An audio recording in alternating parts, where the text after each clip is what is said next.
Hi everyone, welcome to my channel Pinnacle Study Group.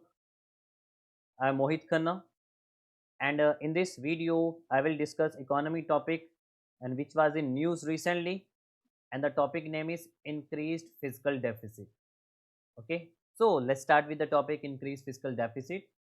As per the official data, the central fiscal deficit for the first 3 months of the fiscal 2020-2021, तो 2020 और 21 साल की बात करें जिसमें पहले 3 month कौन से होते हैं, अप्रैल मई एंड जून।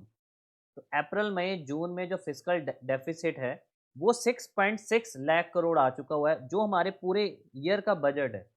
और पूरे ईयर का जो बजट है दैट इज 7.9 लाख करोड़, उसका 83% तो फर्स्ट 3 मंथ्स में ही ये डेफिसिट हो गया। तो पूरे ईयर का जो बजट है वो है 7.96 लाख करोड़, और उसका 83% दैट इज 6.6 लाख करोड़। और ये 6.6 लाख करोड़ पहले 3 मंथ्स में ये सेंटर ने ऑफिशियल डाटा दिया, that is a physical deficit. और as per the economics the physical deficit में end up as 8% of the GDP. तो हमारी जो जीडीपी है, वैसे हर साल जो एक टारगेट किया जाता है वो है 3.5%, क्योंकि जब 2020 का बजट आया था तो 2020 के बजट में 3.5% फिजिकल डेफिसिट एक गोल रखा गया था। But due to the corona pandemic ये वैल्यू अब 8% तक जा सकती है, ये हमारे इकोनॉमिक्स का मानना है। Okay, next. And why what was the reason are the fall in income component, and what कौन कौन से रीजन होने चाहिए। The union government has received 1.53 lakh crore whether tax, non tax और loan recovery from April to June. तो government ने 1.53 लाख करोड़ ये recover किए, which is less than 7% of the budget estimate of the full year. तो पूरे साल का बजट एस्टिमेट निकाला जाए उससे 7%, तो लेस देन 7% है। ओके, तो विच is less than 7% of the budget estimate. जो पूरे बजट का एस्टिमेट है उसका 7% है, तो 7% से भी कम है ये हमारा इनकम कंपोनेंट। तो एक ये रीज़न है। ओके, तो पहला रीज़न हो गया ये। सेकंड यहाँ पर कहा गया है when economic activity has been stop wise because of the pandemic lockdown, government revenues also going to come down, तो ये भी रीजन है। And central also transferred 1.34 lakh crore to states, इसमें 1.3 lakh crore to state to the share, and which is rupees 14,500 crore lower than the previous year. और अभी तक जो centre ने स्टेट को 1.25 लाख के आसपास, 1.25 लाख करोड़ के आसपास ट्रांसफर कर दिया, और ये 14,588 करोड़ कम है as compare to the previous year. तो this is the fall in income component. Next देखिए, the central total expenditure of April June rupees 8.15 lakh crore, which is almost 27% of the budget estimate. और जो सेंटर का टोटल एक्सपेंडिचर है वो इस time बताया जा रहा है दैट इज 8.15 लाख करोड़, और ये 27% बजट एस्टिमेट है पूरे साल का। And due to the spending on free food grains, rural job programme for the million of the migrant workers. तो ये सारे सारे रीजंस है, क्योंकि प्रीवियस हम बात कर रहे थे fall in the income component, second increase in the expenditure. Okay, तो एक बार फिर से ये चारों पॉइंट देख सकते हो। What was the reason in the income component. एक तो सरकार ने रेवेन्यूज रिसीव किए वो कम है, क्लियर। एंड दूसरा यहाँ पर बताया जा रहा है कि सरकार की इकोनॉमिक एक्टिविटी कम हुई है। और तीसरा रीज़न बताया जा रहा है कि जो सरकार ने स्टेट को पैसा ट्रांसफ़र किया है, भारत सरकार ने राज्य सरकारों को, वो पिछले साल से 14,500 करोड़ कम है। उसके बाद सेकंड यहाँ पर मेंशन किया गया increase in the expenditure. Increase in the expenditure में फर्स्ट यहाँ पर बताया जा रहा है कि जो which is the total expenditure which is almost 27% of the budget estimate, and due to spending on the free food grains and the rural job program, and there has been a 40% growth in first quarter capital expenditure. Okay, so there has been a 40% growth in the first quarter capital expenditure of rupees 88,273 crore. Next, so this is historically high in comparison to the data from the last 20 years in terms year to year percentage growth of a first quarter. So increased capital expenditure implies that increased spending on certain creation of the assets such as infrastructure.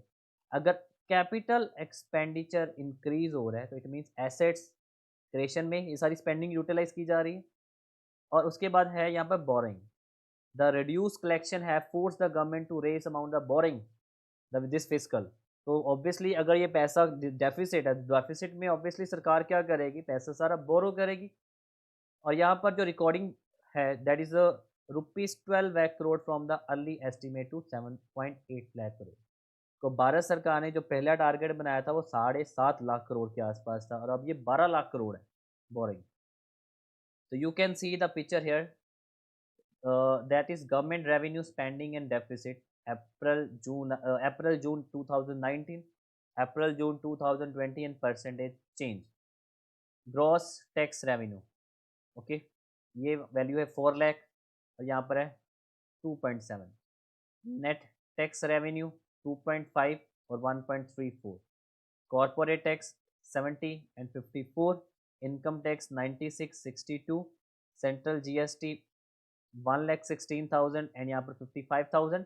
Custom 39,000, यहाँ पर 15,000।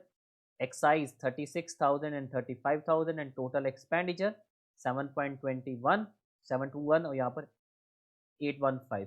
तो you can सी, तो this data, this is comparison. और यहाँ पर भारत सरकार का revenue और एक्सपेंडिचर का प्रॉपर यहाँ पर मैंने चार्ट दे दिया हुआ है। नेक्स्ट देखते हैं। And let's talk about the definition of the fiscal deficit. कि फिस्कल डेफिसिट की डेफिनेशन होती क्या है, भारत सरकार का कितना इनकम है और रेवेन्यू और कितना उनका expenditure.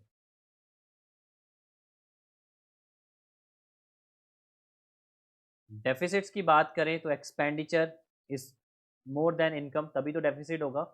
So government describe fiscal deficit of India as a excess of the total disbursement from the consolidated fund of India excluding repayment of debt over total receipt into the fund during the financial year. कि भारत सरकार का पैसा कितना उनके पास आ रहा है और कितना वहाँ से खर्च हो रहा है, और ये सारा का सारा पैसा कहाँ से कंसीडर किया जाता है, कंसोलिडेटेड फंड ऑफ इंडिया से। ओके, और in simple word it's a shortfall in government income compared with its spending. Clear? तो this is called the deficit. Deficit में डेफिनेशन ही मेंशन की गई हुई है। And the government that has fiscal deficit is spending beyond its means. अगर fiscal deficit ज़्यादा है तो मतलब उनका स्पेंडिंग भी ज़्यादा है। So it is calculate as a percentage of GDP. मैंने भी बताया 3.5% का एक एस्टिमेशन था, और ये अब एस्टिमेशन लगाया जा रहा है कि 8% से ज़्यादा का फिजिकल डेफिसिट जाएगा, because physical deficit is the percentage of the GDP और mainly as a total money spent excess of income.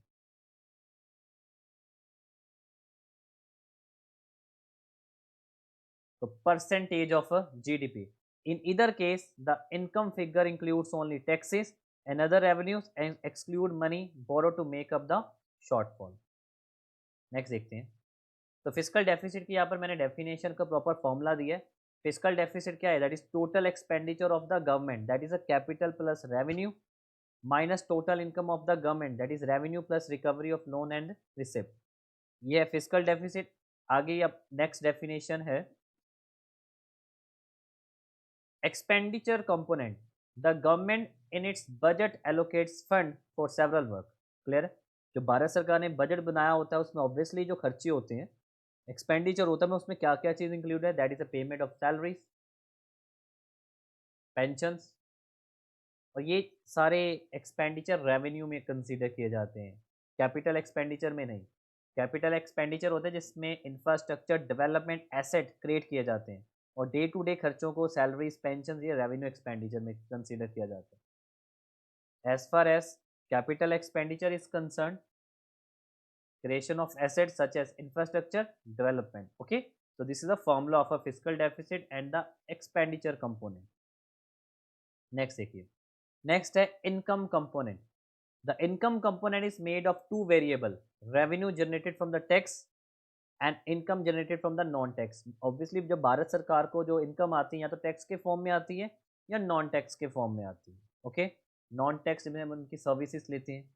So the taxable income consist of corporation tax. तो टैक्स में क्या क्या आता है? Corporation tax, whether tax indirect और direct tax.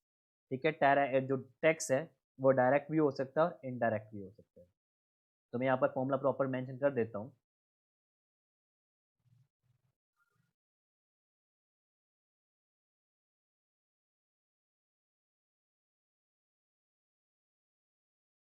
तो tax direct भी हो सकता है और इनडायरेक्ट टैक्स भी हो सकता है।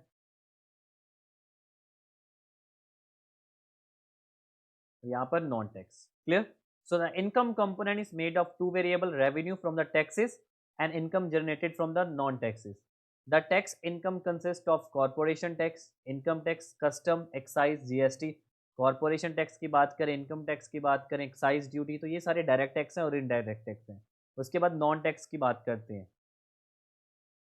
तो नॉन टैक्स में क्या आता है? ग्रांट्स आ जाती हैं जो बाहर से मिलती हैं इनको, इंटरेस्ट, रिसिप्ट, अगर भारत सरकार ने किसी को लोन दिया उसके बदले में उनको जो इंटरेस्ट मिल रहा है, dividend, profit, receipt from the union territories, तो ये सारी चीज़ें नॉन टैक्स के फॉर्म में आती हैं। Okay, and it is different from the revenue deficit. तो फिजिकल डेफिसिट जो है वो रेवेन्यू डेफिसिट से डिफरेंट है। फिजिकल डेफिसिट में कैपिटल प्लस रेवेन्यू इकट्ठे होते हैं, और रेवेन्यू डेफिसिट में सिर्फ और सिर्फ बात की जाती है रेवेन्यू की। So it is different from the revenue deficit, which is only related to the revenue expenditure and the revenue receipt of the government. And the government meets the fiscal deficit by borrowing money. In a way, the total borrowing requirement of the government in a financial year equal to the fiscal deficit that year. जितना fiscal जितना fiscal deficit होगा उतना ही भारत सरकार बोरो करेगी। Obviously expenditure में से income minus कर दो, जो रिमेनिंग अमाउंट आ रही है वो क्या है? वो रिमेनिंग अमाउंट भारत सरकार बोरो कर रही है। A high physical deficit can also be good for economy if money spend goes into the creation of the product. Physical deficit, अगर बहुत हाई फिजिकल डेफिसिट अच्छा होता है जब वो पैसा किस में यूटिलाइज किया जा रहा है? प्रोडक्शन में, एसेट क्रिएशन में। The fiscal deficit can also be high for a government if money spent goes into the creation of the product like highways, road, port, airport. Okay, so that boosts economic growth and result in the job creation. Clear? Next, and there is a one act which is called a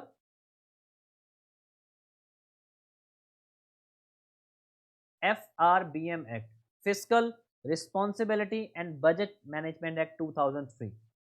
It provides that center should take appropriate measure to limit the fiscal deficit up to the 3% of the GDP by the 31st March 2021.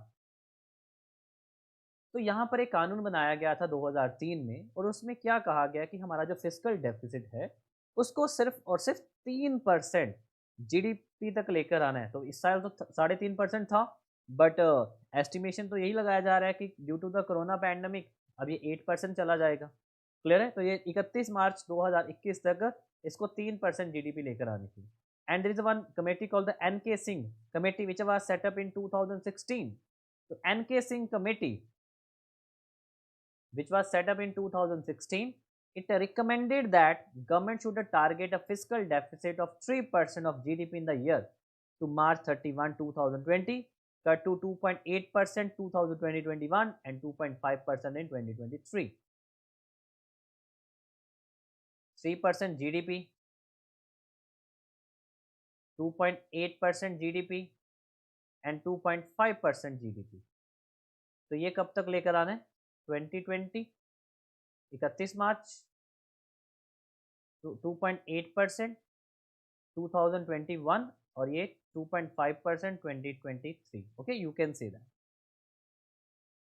तो ये था हमारा topic, increase the physical deficit, what was the reason and name the committee. Okay, so this is for a small video which was based on the increased fiscal deficit from the April to June. Thank you.